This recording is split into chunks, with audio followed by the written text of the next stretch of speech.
Lord के test पर जो हमेशा से होता चला आ रहा वही टीम इंडिया के साथ हुआ है। हाँ, भले बड़े बुजुर्ग को जो कह गए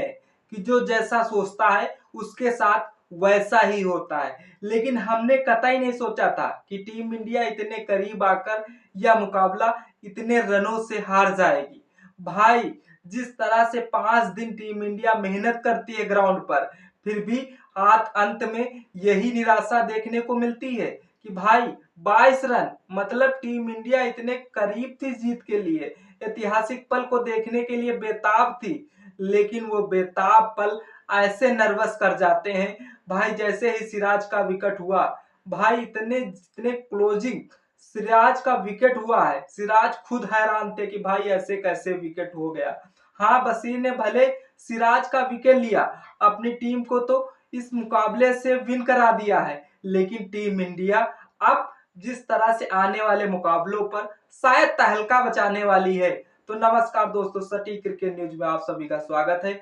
अभिनंदन है। हाँ, भले टीम इंडिया के करोड़ों के फैंस के लिए आज निराशा का दिन रहा हो, लेकिन टीम इंडिया के जो बल्लेबाज यानी कि रविंद्र जडेजा ने इस पारी के लिए जितना अहम योगदान दे सके उतना तो दिया ही दिया। दूसरी छोर से जसप्रीत बुमराह ने भाई कम से कम जिस तरह से 9 ओवर खेले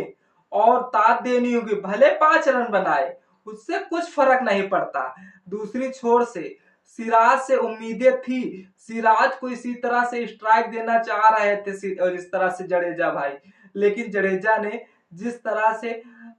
बशीर के जिस तरह से 3 गेंदे खेलने का मौका देते हैं सिराज को, सिराज उन्हें नर्वस कर बैठते हैं। भाई, टीम इंडिया जो आशा लगाए बैठी थी कि भाई टीम इंडिया अब तो विन ही करा के मानेगी, लेकिन उन्हें क्या पता, सिराज को क्या पता कि भाई गेंद जब शरीर से या स्टंप बैट से टकराती है तो भाई बाहर की तरफ भागती है, लेकिन वो गेंद जाके भाई स्टंप पे टकरा बैठी। मतलब इंग्लैंड जिस तरह से मुश्किल विकेट तलाश रहा था कि भाई हम विकेट लेना तो मुश्किल है, लेकिन इंग्लैंड को क्या पता इतनी आसानी से विकेट मिल जाएगा। हाँ, तो इंग्लैंड के दिन जिस तरह से पांचों दिन जलवे जलाल करने वाला रहा है, क्योंकि इंग्लैंड ने पहले टॉस जीता, लॉर्ड के टेस्ट में अच्छी तरीके से भली बात जानते थे, जिस तरह से बेन स्टोक, और दूसरी छोर से शुभमन गिल, जिस तरह से 3 टेस्ट मैच टीम इंडिया खेल चुकी है,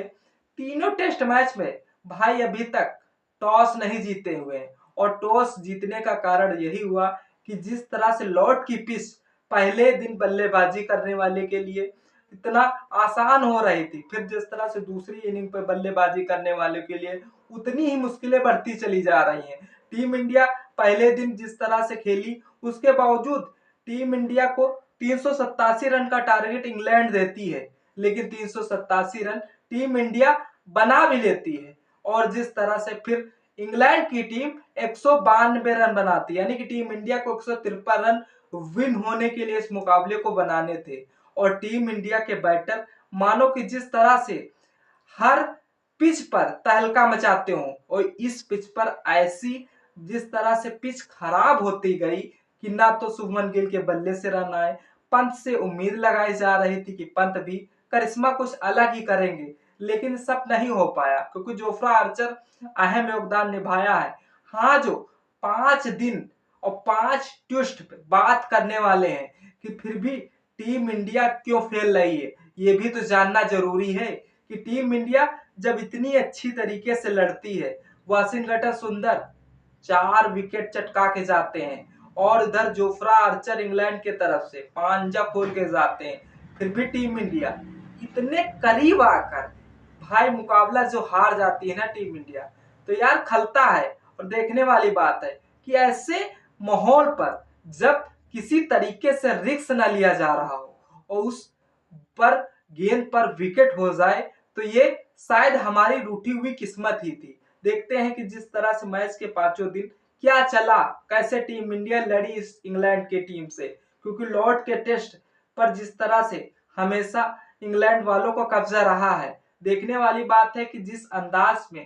टीम इंडिया जो इंग्लैंड की शुरुआती धीरज भरी रही, लेकिन नए निकलस रेड्डी रवानी दिखा दी, खासकर किंवदंती रितेश रेड्डी ने दोनों शुरुआती बल्लेबाज जैड कराली और बेन डकिट को आउट करके जिस तरह से पहले ही दिन इंग्लैंड की टीम पर हड़कंप मचा दिया। दूसरे दिन आर्चर ने अपनी वापसी की और आर्चर ने शुरुआती सफलता पाई। जिस तरह से पंत को आउट किया, लंच तक भारत का दबाव में रखा। जिस तरह से जोफ्रा आर्चर, भले जोफ्रा आर्चर 4 साल बाद जिस तरह से टेस्ट मैच में वापसी कर रहे हैं, लेकिन उस टेस्ट मैच में वापसी करने का नतीजा भाई आज पंजा खोल दिया। तभी टीम इंडिया जो इतने कम टारगेट पर भाई तानाशाह हुई है, टीम इंडिया के जाबाज लीडर खुद सोच रहे होंगे कि यार इतना बड़ा रिस्क तो बनता नहीं था, इतना कम छोटा टारगेट था, अच्छी तरीके से खेलते तो अच्छी तरीके से अचीव भी कर सकते थे। लेकिन ये सब कहने की बातें रह गई, ये इतिहास नहीं बना पाई टीम इंडिया। अब टीम इंडिया जिस तरह से तीसरे दिन 387 रन का टारगेट इंग्लैंड ने दिया था, जिसमें से केएल राहुल ने अपना शतक बनाया, दूसरी छोर से ऋषभ पंत ने 74 रन बनाए और रविंद्र जडेजा ने 72 रनों का योगदान दिया। उधर शुभमन गिल और जिस तरह से के रिकॉर्ड राहुल द्रविड़ के रिकॉर्ड तोड़ दिए हैं। लॉर्ड्स के में सबसे ज्यादा रन बनाने के लिए अंत में क्राविल ने समय खींचा, जिसमें हाईलाइट जीतने जैसी हालात पैदा हो गई थी। दूसरी छोर से फिर आता है चौथा दिन, जिसमें इंग्लैंड की दूसरी पारी 192 रनों पर आउट हो गई। वाशिंगटन सुंदर ने जिसमें 4 विकेट अहम योगदान लेकर भारत को 193 रन का लक्ष्य हासिल करने का एक टारगेट मिला, जिसमें दिन खत्म होने तक भारत ने 58 पे 4 विकेट गवा दिए थे। तभी लग रहा था टीम इंडिया के आगे चलकर लड़खड़ाएगी, लेकिन जिस तरह से टीम इंडिया के बल्लेबाज पड़े थे, ऐसा लग रहा था कितना छोटा टारगेट है, टीम इंडिया इसे बहुत ही अच्छी तरीके से अचीव कर लेगी। लेकिन ये सब कहने की बातें ही रह गई। दूसरी छोर जब पांचवा दिन आया, सुबह भारत 112 पर 8 विकेट पर था, जिसमें से जोफ्रा आर्चर ने 2 विकेट चटका दिए थे और स्टोक ने 1 विकेट तेज गेंदबाजी से पड़ा झुका दिया था टीम इंडिया। अब टीम इंडिया इस मुश्किल घड़ी में रविंद्र जडेजा ने काफी योगदान निभाया, जिसमें से 62 रन बनाकर नाबाद रहे हैं। और लेकिन एक समय सिराज सही भारत की आखिरी उम्मीदें भी, जैसे ही सिराज का विकेट हुआ वैसे ही भारत की उम्मीदें भाई साहब समाप्त हो गई। देखने वाली बात है, अंत में इंग्लैंड ने 22 रनों से मुकाबला तो जीत लिया। दूसरी सूरत से 2 पॉइंट से या बढ़त भी बना ली है इंग्लैंड की टीम।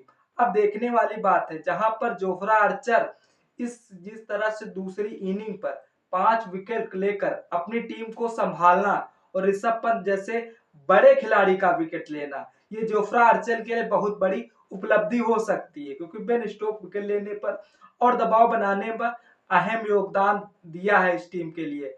दूसरी छोर से हमारे वाशिंगटन सुंदर, जिनसे उम्मीद लगाई जा रही थी कि आज टीम के लिए भाई उम्मीद लेकर या जिताकर इस मैच को आएंगे, लेकिन ये सब नहीं हो पाया। सुमन गिल जारी रहा पर अपने पेड़, जिसमें से दीर्घकालीन धोनी का भी रिकॉर्ड तोड़ बैठे हैं। अब देखने वाली बात है कि टीम इंडिया टेस्ट पर 2005 की एडिशन जैसी रोमांचक फिनिश को याद दिलाने वाले रहा, लेकिन जिस अंदाज में